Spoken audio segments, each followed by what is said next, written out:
I'm in Long Beach, California, and we are pollinating the planet with love. I have a lovely guest today. Hey. Danielle, are you ready to go into So excited. We're going in. Yeah. Please look me up if you don't find me. I'll be in here. Good advice. Okay, let's go. This week's episode is with Daniel Gutierrez, a best-selling author who's recently launched his 5th book, Radical Mindfulness. Who doesn't need more blissful states where chaos is diminished and peacefulness fills your soul? You'll hear how Daniel recommends we embrace and implement radical mindfulness in our lives. His life lessons provide great pearls of wisdom we can apply to our own lives in 60 seconds or less. Listen in and stay tuned for more incredible stories on future episodes when you like and subscribe to my YouTube channel and Facebook page, Beth Bell Live. Welcome to the Pollinating the Planet with Love show. I'm your host, Beth Bell, and I have a very special guest here with us today. We're in Long Beach, California, and I have Daniel Gutierrez with me. Once a high-powered executive and in-demand consultant who graced the covers of Latin Business, Cypen and Color Magazines, Daniel realized that there was more to success than a 7-figure earning potential. As the president of Primer, a prestigious national leadership organization and an advisor to the Department of White House Personnel for the Obama administration, Daniel was a highly regarded and deeply revered leader. Though Daniel was listed as one of the top 100 Hispanics in America, something was still missing. To find fulfillment, Daniel decided to dedicate the next chapter of his life to becoming a Master of Mindfulness. During the past 10 years, he has led quests to the heights of the Machu Picchu, the depths of the Amazon, and the top of the Himalayas. He is a best-selling author who is excited to release his 5th book, Radical Mindfulness. So welcome, Daniel. Thank you for having me. I'm excited to be here. I am too. I feel honored to have you actually in my recording studio. Here we are. Yeah. So I always like to start with a question, what did you think you were going to be when you grew up? And is that what you're doing today? No, I just said that to someone today. The last thing I thought I would do was write 5 books because in high school, the English teacher said I was hopeless. Oh no. She was like, "You're hopeless. You just don't get this, and your punctuation's horrible." And so I just thought, whatever, When I got to college, my first paper was on William Blake's chimney sweeper, and I really understood what he was talking about. So I wrote this paper on it. And I got it back. I've never seen, she must have used 3 red pencils on my paper. And I thought, but it said A-. Oh. So I didn't understand why that said that. So I went to her and I said, well, I don't really understand why you used 3 pens, and then gave me an A-. She goes, because you're an incredible storyteller, but your grammar sucks. Thank goodness there's editors. And so she said, keep writing. Okay. And that was kind of the beginning of building my confidence to writing. So I didn't think I would ever become a writer. I actually thought I'd marry a girl in blue jeans and have the gun in the back and the pickup truck, working cattle, and people don't believe that, hauling hay and. I don't believe that. Yeah, I know, but that's the way I grew up, and I never, it wasn't until later on in life where I said I need to get out of this little town in Texas and go find out what the world's about. Yeah, isn't that interesting how it happens? Because I never thought I'd be driving a Ram cargo van. That's right. I know, right? And when I met you, probably a year or something ago, I don't think you would have ever. No. Me doing this either. No, but you did. I'm did. proud of you. Yeah. I'm so impressed. The universe works in mysterious ways. Yeah. Okay, so how did you first start your journey then? Because you didn't stay in Texas and you didn't stay on a cattle farm. What was your first entry point out into the big world? Well, I've never really worked for anybody. The only major job I ever had that really probably was the thing that taught me the most was I helped build the Best Buy company, Best Buy Electronics. Okay. And so that was in my 20s when I started working with them, and I was good. I remember they hired me to sell radios, car radios. And I was like, I don't know nothing about it. The ones that you take in and out of the car? Yeah, those, okay. yeah. Okay. So, and they said, well, I said, I don't know anything about car radios, but whatever. Okay. So I would literally was a top salesman in a week, because I would just take the manual out and they'd say, does it do this? I said, I don't know, let's look. So I was just constantly reading. So all of a sudden I just, in 1 year I had 7 promotions into higher level. I mean, they went from management and then I was opening stores and I was traveling around the country, and that's how I got to California. But yeah, I would think that wasn't my first jump, but that's the big one that got me out of Texas, because they needed someone to come to Los Angeles, and nobody in the Midwest would have anything to do with Los Angeles. They said it's crazy. There's just gangster problems, and no. So they said to me, I said, we don't have anybody that will go to California. You're single. Will you go? And I said, I don't think so. And they said, well, would you come out and let us take you to dinner? So this is funny. For those of you that live around Southern California, they took me to eat at Las Brisas in Laguna Beach. Oh, which, right? You know where that's at? I Beautiful. Yes. They wined and dined me and told me that was LA. I didn't know. And so I said, Beach, LA, no. My office was in Compton. Oh. So I was like, what happened to the beach? What happened to this glamour? I didn't get any of it, right? But they got me here, and that's kind of where my story starts. So I worked for them for 6, 7, 8 years, and one day I wake up and I go, okay, I don't want to do this anymore. I want to write. I couldn't believe that. I want to write. I want to be a motivational speaker, and so I quit. And I've been doing it for over 23 years now. Wow! So you just literally up and quit. I quit. I gave up stock. I gave up stock at $1. Okay. Best Buy stock $1. I had stock at $1, and I vested what I could, and I gave back what I couldn't, and I took my 401k and everything, and I left. I had no job. I didn't even know how to be an entrepreneur. So that takes a lot of balls to just like make that big of a jump. So what inspired that? Was there something that catapulted that? You were so unhappy? Well, you know what? Something did get me to make that decision. Is I decided at the time I had almost 300 employees, and I decided I was going to sit down with each one of them and get to know them. They all thought I was firing them one at a time, but I wasn't. Right. And then one particular person came up to me, and he was an older gentleman, and I said, "Oh, why are you working here?" And he says, "Well, I said, well, what do you do? What's your training?" He says, "I'm a lawyer." I said, "A lawyer? Why are you doing it here?" He goes, "Well, in my country, I'm not licensed here." Yeah. And I looked at him and I realized, okay, some young whippersnapper like me is going to take my job someday, and I'm going to be him, because I won't have the energy to keep up. And I said, no, I'm not doing that, and I quit. Yeah, interesting. Yeah, that's what got me to leave. I said, I'm going to leave, and I'm going to do this thing called motivational speaking, and it was a nightmare. Knowing what you know now, would you, of course you probably wouldn't do anything differently, but would you recommend to other people to jump? No. Yes, okay. No, I tell people often, don't do what I did. Don't do what I did. Because I really probably should have thought it out a little bit more, but I've never been one to do that. I like divine inspiration. I like taking those intuitive risks. I think they're big. Yeah, hence we're in here. Yes, but you have to kind of have it in you to really ride the waves, because at that point, I don't know, the word trust drops in. Like, you really have to trust that you are going to be or are in the flow. Yeah. So at that point, you were like, I'm going to get myself in the flow. I did. I just said, let's do it. And I remember my first event that I put on, and I expected 1,500 people. I rented the convention center, Los Angeles Convention Center, and only 100 people showed up. So if you could imagine what 100 people by any standards is a good amount of people, but not when you have 1,500 chairs. Yeah. And so it looked bad. And my first book was called Stepping into Greatness, Success is Up to You, but it should have been How to Lose 150 Grand in One Day. God.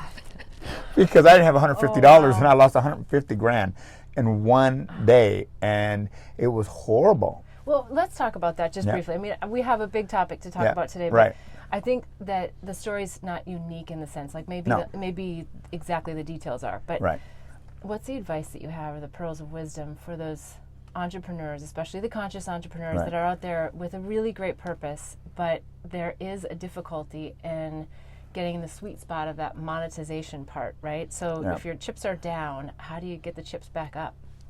You keep going. Yeah. You keep going. That's all I can say, is that's kind of why I wrote the book that I just wrote, because I realized that if I wasn't able to do this, and even when you would look to the right and see the bills, or look to the left and see the disconnection notices and everything that's coming, I absolutely ignored them. Not to be socially irresponsible. Yeah, but there's no way I could get where I was going if I got lost in the emotions of what was sitting there. The truth was, if I didn't stay focused on what I was doing, that the end of the month would be really ugly. Yeah. And that's what happens to most entrepreneurs, is they get sucked into what if, and that what if will kill you every time. So if you're going to be an entrepreneur, You said something that's very important. You got to be able to ride the waves, because it is weenies one day, steak the next. Yeah. Ramen noodle, 2 for 1. You know? Yeah. It's a ride. And the other image that comes to me as you're saying that is like a scuba mask, right? So it's like to know when to ask for help too, right? Because sometimes you're going under and you don't know how to stay afloat. Yeah. Somebody puts a weight on your waist and says, "See ya." And nobody really prepares you for that part of it. Yeah. No, and you know what? Entrepreneurs, I've been, like I said, 23 years since I left Best Buy. Never had a job since then.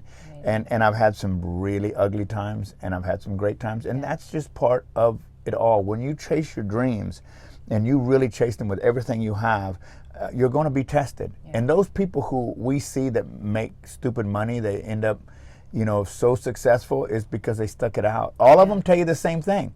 Went through the same thing that we all go through as entrepreneurs, but they were willing to stick it through and see it through, and they became a huge success. And I think that's true for anybody. Yeah. Great advice. Okay, great advice. So when did the Obama administration come in? Because that's a very interesting and unique position that you held. Well, for quite a while in my career, I was just a keynote speaker. Okay. And so I did very well. I mean, I was up to $25,000 an hour. So I was getting paid well by big companies. And I belonged to an organization called Primer in New York City, which is a high-level C-suite organization that was basically the who's who of in corporate to get together every month. I don't know that we really did a whole lot except have great meals and great wine. Is that where you had the nice cigars and the Yeah. We'll talk about that. Yeah, we'll talk about it. But after about 3 or 4 years, I ran for president of that organization, and I was the first entrepreneur bi-coastal president to run the organization because I ran against Frito-Lay and I ran against HP, big companies, and they were like, we don't need an entrepreneur running this organization. We need a C-suite level guy. But I won anyway. By 90% I won.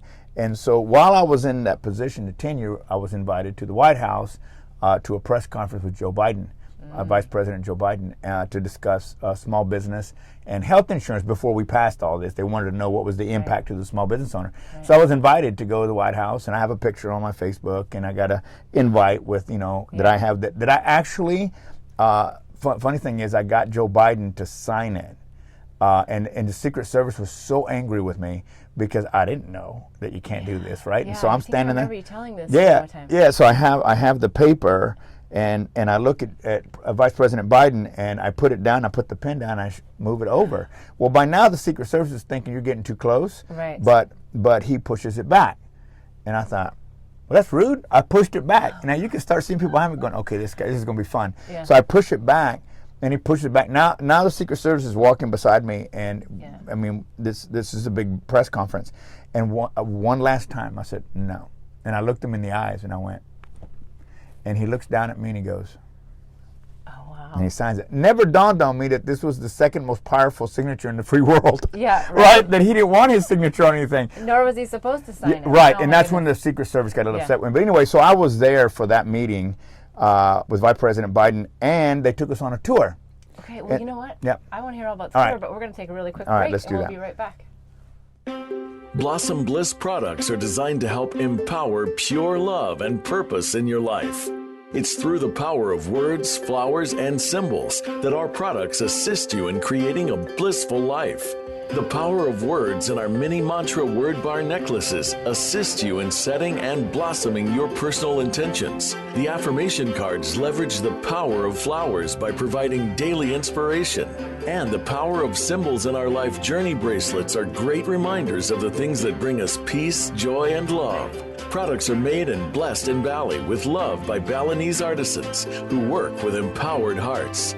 When you purchase jewelry with a bee charm, we donate to save the bees. Join us in pollinating the planet with love. Go to our website, blossomblissbali.com. Again, that's blossomblissbali.com. Okay, we're back with Daniel Gutierrez, and we were at the White House. Yes. Obama administration. Yes. You've just now superseded the Secret Service. The Secret Service, and you've pretty much pushed for the autograph. And he signed it. Where is it now? Wait, maybe we shouldn't tell people where it is today. No, it's sitting. I don't know. I lose it every once in a while, then I find it. But it's a cool thing to have. But so they decided they would take us on a tour of the White House and talk to us about the different branches and blah, blah, blah. And so they were telling us about the needs they had and some of the things they needed help with. And they got to this one conversation about a group of people that were kind of on the short list for helping the White House fill positions in the White House for the administration, and that the reason they had people like me was so that they didn't have to announce it on TV and making the White House look weak. So they had people out there with strong leadership and strong black books, and they would say, we need a CEO for this. Could you please go out and see if you can find someone that wants to serve the White House? Yeah. And so they got 1,000 applications a day. And so if I had someone, and I did have quite a few throughout the time I was working with them, they'd go to number one. They'd push them right up to the top, and they would get them an interview. And it was really a cool thing to do. I really enjoyed it. Who did you interview with? I didn't. You didn't interview at all? No, because they looked at my position. They looked at something, because they don't just bring anyone in. Right. But I never had an interview. They just said, no, we think that you would do a good job, and you're a leader. And so, we'd be happy for you to work with us. So I did. Great. And that was how that started. And so I always tell people, sometimes you got to jump in and say, I'll do it. And so there wasn't nothing magical about it. I just said, I'll do it. Sure. Yeah. I never even thought I'm at the White House and you just agreed to do something with the White House. But it ended up being a really fun thing to do. And I would always get the emails. Somebody would be sitting next to me and go, is that the White House? I said, I'm on their email distribution for whatever the president's doing, so that we can keep abreast of what's up. Yeah. And did you get to meet Obama at that point? No, I didn't get to meet him at that particular time, because I actually got invited to play golf once, and I didn't know it was him, and I said no. I was in Orlando. Always say yes. Yeah, I know, right? That was one of the times I went, okay, I should have said yes. But anyway. Yeah. Okay, well, so you have this breadth of experience and background, and you've become a writer, you're a motivational speaker, and then you started writing these books. You touched on one of them. Let's jump to the book that's coming, because it's, I think, very radical in its approach, and it's coming at a really good time, at least I think, for especially the United States and what we need to do, and I think it's going to really assist in pollinating the planet with love as well. Yes. But talk to us about, well, you know what, let's go back to very basic. Okay. Let's go back to the word mindfulness. Okay. And sort of the 101 of mindfulness and what that means to you. Because I think it's a word that's used a lot today. Overused. Mm-hmm. Yeah, but I don't know that it's understood. Right. And I definitely don't know that people actually know how to practice it. So give us sort of the 101. Well, it's really simple. Okay. Mindfulness is simply, if you look it up, awareness. I mean, it's just a really fancy word for awareness. We can be mindful in our eating. We can be mindful in our walking. We can be mindful in our practice. Yeah. And so I don't know why people try to make it harder than what it is. It's just being here.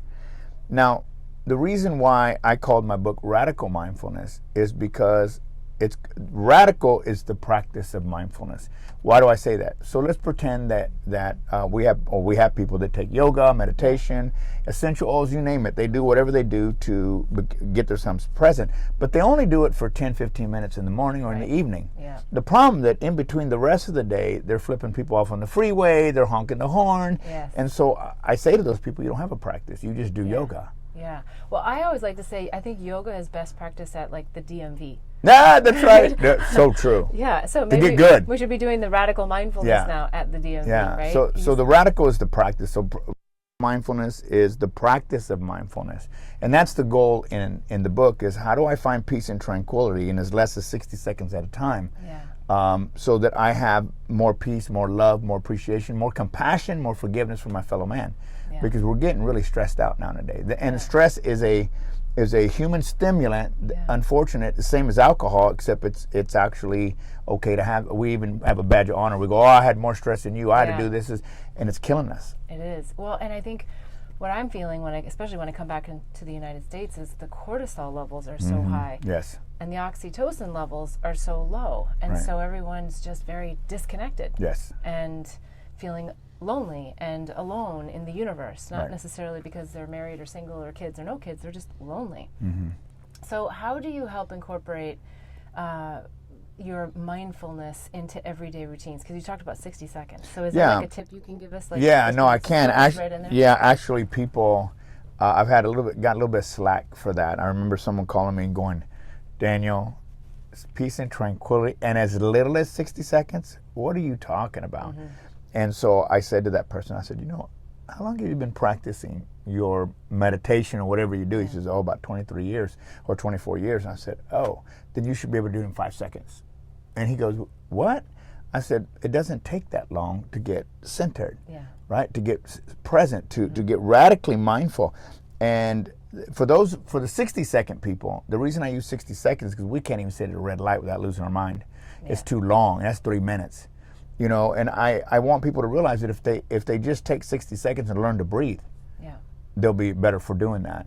Before they argue with their significant other, before they decide to go in and tell the boss where to go, they might center themselves and realize that it's probably not a good idea. But if we're in fight or flight, as you were saying a lot, then all we're doing is creating more chaos in our lives.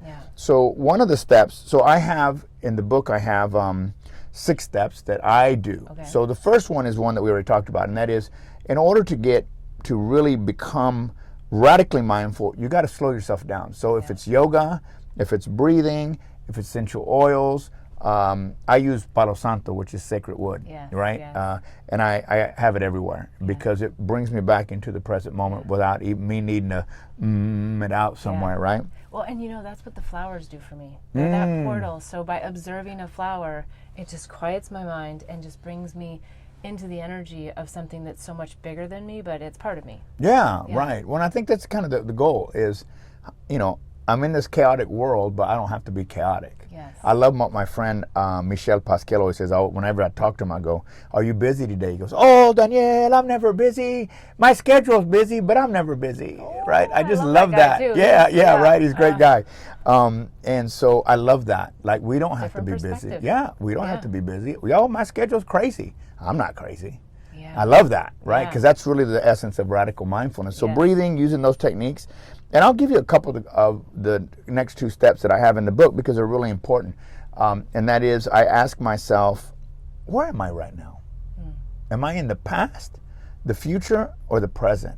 And I always say, if you got to ask yourself if you're not present, and you wouldn't be asking yourself that in the first place, right? And the reason why I ask that question is because 80% of the things that we worry about never come to pass, yet we create that self-inflicted stress that causes problems in our health, in our relationships, and everything else.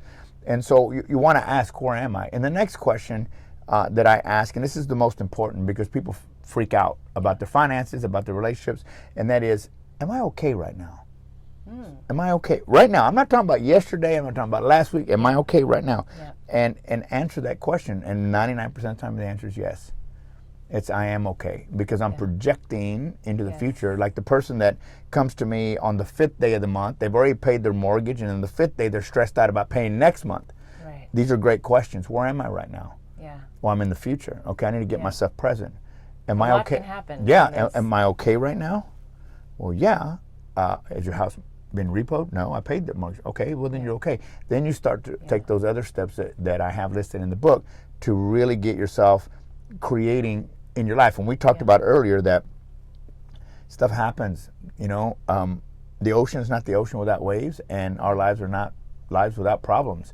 And if we can, the more we can stay here and breathing and thinking through and acting and doing stuff, then the better chances we are to be successful. And that's really what the book's about, is really helping people recognize it's not science, rocket science. People want you to believe it's rocket science, but it's not. And it shouldn't be a fad. That bothers me. It shouldn't be a fad for corporate or a fad for the world, because mindfulness is a way of life. It's not a flavor of the month. Right? You incorporate it and you keep it in your life. Very intentional. Yes, as well. It's very intentional. I mean, it's, I don't know what, 75% we can do it, maybe 80, but that's high to stay that.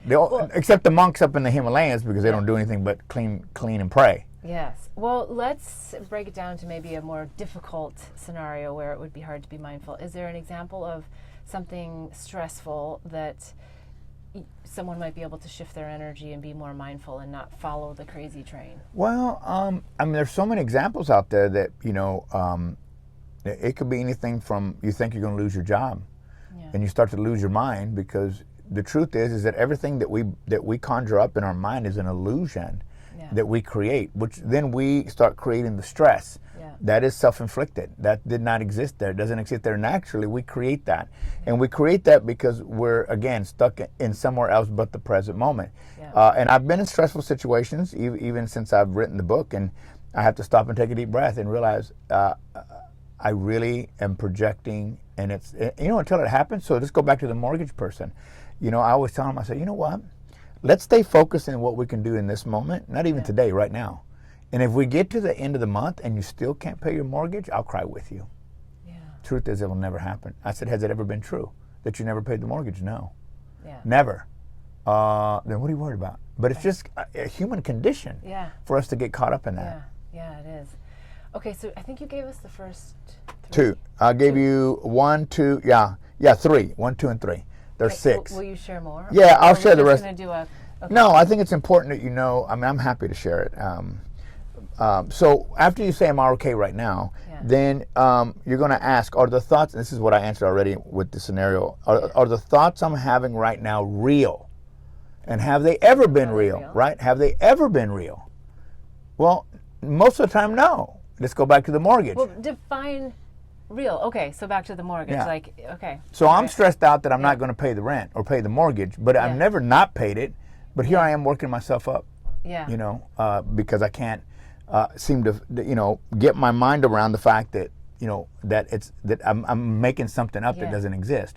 And as entrepreneurs and people of this crazy world we live in, we can't afford that. Right. We really can't afford that. We have to be focused on a daily basis. And so that question, where are my thoughts right now, and are they true? Have they ever been true? Most of the time it's not, because you get to realize that if you're present, then whatever you're conjuring up in the past or the present doesn't exist. And then the next question I would ask myself, and again, this happens in 60 seconds. Once you get these down, you're asking yourself these quickly. Well, let me ask you one thing about the question: is this true or is this real? I like to think of discarding those that aren't. But is there a process to just try to not have that same thought come back in? That's part of the radical part, is that if we're staying ourselves present, those thoughts aren't there. However, we have 80,000 thoughts a day go through our mind. Isn't that crazy? 80. And some say higher. Isn't like 90% of them the same? The same thoughts. Yeah, it is. Habitual thoughts. It's like. I can't wait till AI can tell us exactly what our subconscious, our conscious thoughts are, and we get this little printout, and we say, "Oh my God, I was thinking about that." I know, right? I mean, I've often said, being downtown Los Angeles and looking at the person that's obviously strung out and talking to themselves, and we're looking at them going, "Boy, they're crazy." Who's crazier, me? Because they can't hear me, or him? We're just hearing him out loud. That doesn't mean we're not having those same crazy thoughts over and over. So it's important that we ask that question: are these thoughts real? Have they ever been real? I think it's really important. And then the other thing is, what I'm doing right now get me closer or further from my desired outcome? What's my desired outcome? Where am I trying to get to? Am I trying to keep my job? Am I trying to keep the girl? Is what I'm doing right now going to help me achieve my goals? And if it's not, then you got to shift that. And the only place you can do that in the present moment. And then the last one. That takes some honesty with oneself. Well, I think a lot of times we're lying to ourselves about things. Of course we are, because we want to be right. We're justifying. I always say we're building a case. Yeah. And we're always going to win that case, right? We're building a case to be right. Yeah. And we have to let go of that. We have to let go of that if we want this peace and tranquility. And then the last thing is act. You want to act. You want to do something to break the energy you're currently in. You want to do something, call that client that you haven't called. We make up so much stuff even about our own clients, right? Yeah. Well, I remember working with this one gal. She was making $50,000 a month. Young girl in her probably late 20s. She was mortgage person, extremely overweight, and I was working with her, and she says, "Well, I'm really upset because I'm not making any money, blah blah blah." And I looked down on the file that was on her desk, and I said, "Well, what's this?" And I flip it open. I said, "Wow, $15,000 commission. Well, why haven't you called this person?" She goes, "Oh, they're mad at me." I said, "Why are they mad at you?" I said, "Well, I was supposed to call them 3 weeks ago, and I didn't." I said, "So you don't know that they're mad at you?" She goes, "No." I said, "So call them." Yeah. And she says, "Okay." I said, "No, now." So she calls them up. Oh my gosh, that person chewed her out for at least 30 minutes. It was ugly. I was like, you know, but then he says, okay, let's get this deal done. Yeah. Right? So, yeah. So that's a perfect example where she could have lost out on that income by just because she made stuff up in her head. Yeah, yeah. Crazy how we do that, isn't it? All right. Well, there's so much more to talk about, but we're going to take a quick break and we'll be right back. Blossom Bliss products are designed to help empower pure love and purpose in your life. It's through the power of words, flowers, and symbols that our products assist you in creating a blissful life. The power of words in our mini mantra word bar necklaces assist you in setting and blossoming your personal intentions. The affirmation cards leverage the power of flowers by providing daily inspiration. And the power of symbols in our life journey bracelets are great reminders of the things that bring us peace, joy, and love. Products are made and blessed in Bali with love by Balinese artisans who work with empowered hearts.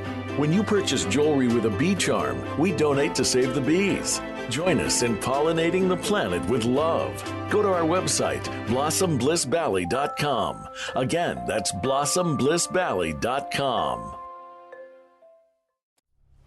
Okay, we're back with Daniel Gutierrez, and we just went through some really powerful steps. Do you call them steps? Yes, there's 6 steps. The 6 steps to radical mindfulness. To get radical mindful. Mm-hmm. Yeah, being really grounded, really present, and it can happen in 60 seconds or less. I think so. Okay.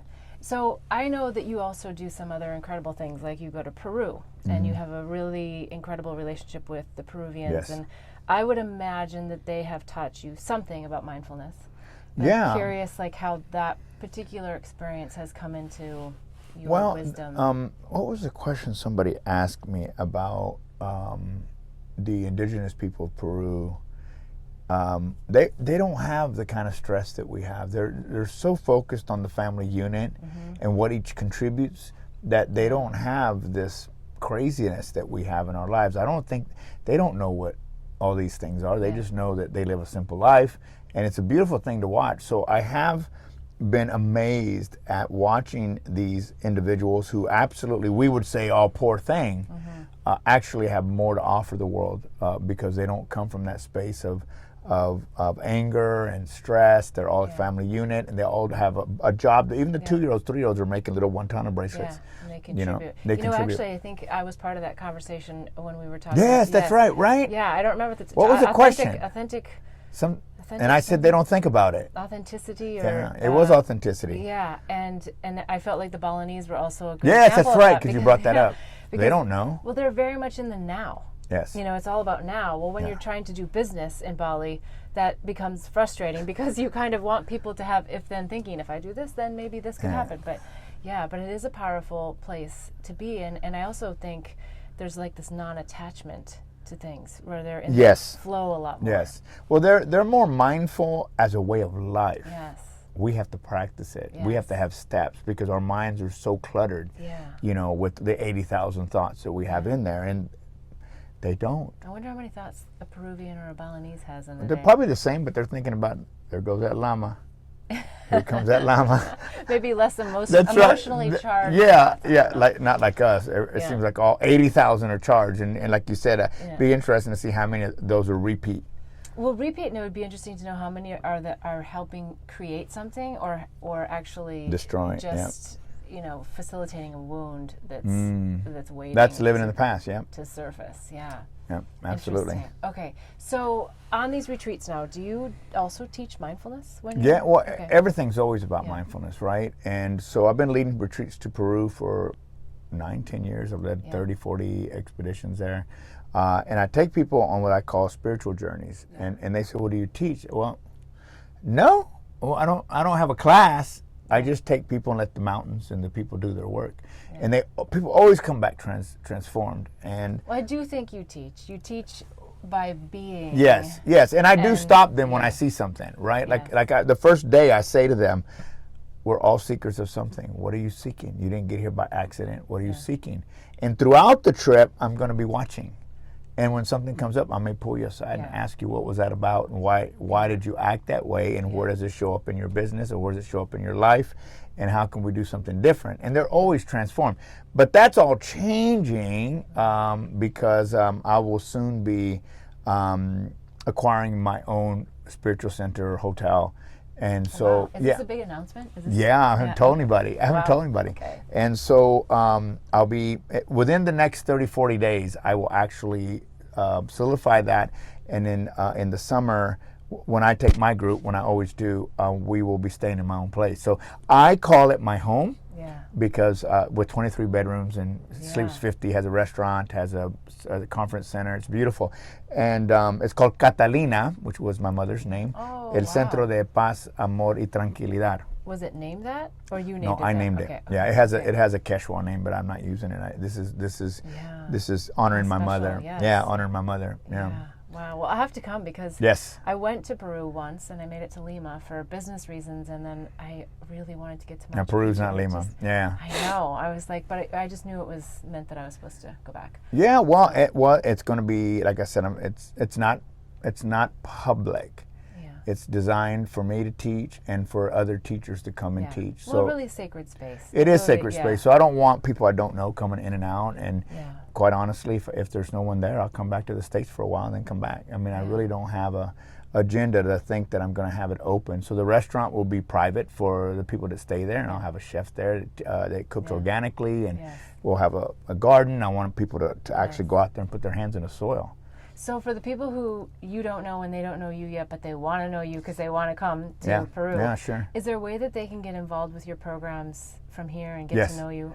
Just go to my website, DanielGutierrez.com, and that's DanielGutierrez.com.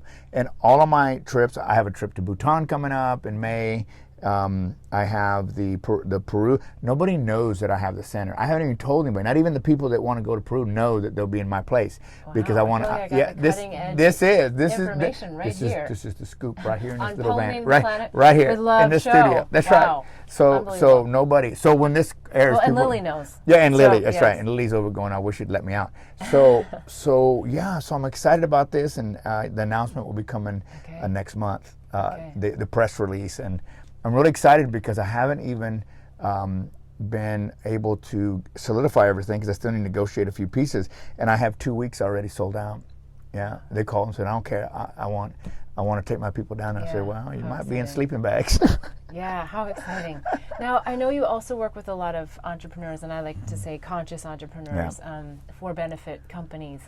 If someone wants to get involved in your services in that way, how do they? I mean, they obviously go to your website. Yeah, and they can a little bit about that program. Yeah, they can schedule a time with me. I'm a master life and business coach. Yeah. I work with the startup all the way to big companies in corporate. I still work with corporate in terms of with CEOs and CFOs. Sure. But they can come and get a no obligation 30-minute discovery session. Just go to my site. It says schedule time with Daniel, and you have access to my my schedule. Good luck getting time on it. Yeah, that's right. You have access. That's like Peru. You have access, but there's no. That's like Peru. They always say we have Wi-Fi, but they don't tell you that you can't connect. Right. They have it. Like you can see it, but you're like, what happened? Oh, we didn't say you could connect. We just said you could see it, right? That's my schedule. No, I'm joking. Yeah. No, you can get on. Okay. Yeah. Okay. Good. Yeah. Okay, yeah. good. So I'm really excited about working with. I love working with people, and I love to see them succeed. And so it's a service that I offer because I still like to. I know what I've been through. I know it's hard, and I know that sometimes it just seems like you're not doing anything that works. And I also know that I've been through that, and you just have to keep trying new things, reinventing yourself all the time, and eventually something's going to go, wow, it worked. Yeah, exactly. Okay, so are there any pearls of wisdom that we have not covered in regards to radical mindfulness, or maybe any other topic, but specifically radical mindfulness? I'm going to discuss one of the practices. There's 5 practices in the book, and I believe that these practices are kind of need to be in alignment before we even think about mindfulness. And the first practice is connecting to essence. And this is important because I think that we need to be able to connect to something bigger than ourselves. You and I were talking about that before. Essence can be God. It can be your dog, the way dogs stare at you and you wonder what they're thinking. Yeah. It can be the glaze of 2 lovers. It could be the wind in your hair. Yeah. To me, it doesn't matter. But connecting to something bigger than ourselves. And I'll tell you a quick story. I was in Peru once, and I was working with this particular shaman. he was like that, that high. I feel super tall there. small. Yeah, I feel tall there. They are really tiny people. They are. Mean, really tiny. Yeah. And so we were up in a place called Ollantaytambo, and we were actually about 13,000 feet in a place called Pumamarca, which was an Inca fortress. Anyway, so I see that the shaman is looking up in the sky, and I said, I want to take this opportunity to ask him a few questions. And I said, hey, what's the secret to life? How do you find peace and tranquility? Now, if you go to my YouTube channel, you can actually see this because I taped it. So he's speaking Spanish. He's speaking Spanish, but I'm interpreting. And he says, the secret to life is to connect to essence first, and then connect to you, and then to others. He said, that is the only way it works. There is no other path. You must connect that way. So when we think about oneness, I always say there cannot be oneness until we have oneness with self. And so what he was saying was you connect to whatever that essence is, whatever you call essence, and then you connect to yourself. So at that place of connecting to self is where you find self-compassion, self-forgiveness, self-actualization. And then when your cup is full, you can give to others. Isn't that great? I love that you're using the word essence, because I think it brings in the energetic, vibrational aspect of what we're talking about, and then it sheds. And it could be flowers, and it could be definitely flowers. Right, flowers. It's a big part of Mother Nature, and what Mother Nature is here to do is give us those little portals. Yeah, amazing. So it is about connecting into energy and being connected to yourself first. I get that. That's a good one. Any other pearls of wisdom? You have to read the book. Okay. She's trying to get the whole book out of me. Well, because you are a great storyteller. I'm trying to get any story out of you that is inspirational and empowering, because you have so many of them. So. There is a bunch of them, but I would just, want to say that I lived that crazy, stressed out executive life for a long time, only to find out that in that craziness of consumerism and that craziness of thinking that I was conquering the world, I woke up one day and realized that if I kept up like this, I'd be dead. And it's a good thing you made the jump before the brick hit or the It's true, because I had friends that had heart attacks. I had some that had strokes, and they all slowed down, but it was too late then. Some of them never recovered from the stroke, and some of them are different because of the stroke. And so you don't have to do what I did. You don't have to travel to the Himalayas. You don't have to go to the Amazon. You don't have to work with the Pacos or the Kiro of the Andes. You can find that's why I did that, so that I can teach people how to be in their cubicles, or how to be in their home, or how to be in their car or their van or whatever it is, and find peace and tranquility. You don't have to go anywhere. You don't have to quit your job. You just got to learn to make whatever it is your situation in work for you. It's great advice. All right, thank you for that pearl of wisdom. Okay, so we've got the URL, the website, and I'll make sure to put it in the comments below so that everyone spells it right. What about Twitter, YouTube, Facebook? Are you on any of those? Yeah, I'm on all of them. Okay, great. And I'll give you the links. Read words of wisdom. Yeah, I write a lot. Okay. I write poetry, and I usually write right on the Facebook. I mean, that's Facebook and Instagram are the two places I spend a lot of time in. In LinkedIn too. Okay.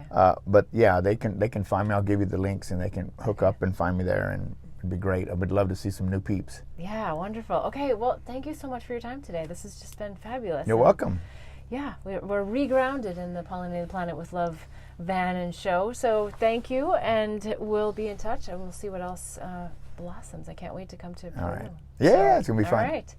And if you're looking to get in touch with me, I'm at bethbell.me. And of course on Instagram, I am Queen Bliss B, because I capture the messages from flowers and put them on the photographs of the actual flower. So until next week, wishing you bliss, so that you too can help in pollinating the planet with love. Thanks for joining in to hear the life journey stories and pearls of wisdom of me and my guests. If you found this inspiring and want to hear more, follow me and the show at Beth Bell Live on Facebook and YouTube. I'd love to have you join the mission of pollinating the planet with love. And if you want to know more, sign up for our newsletter at bethbell.me/show and get the latest updates on the tour.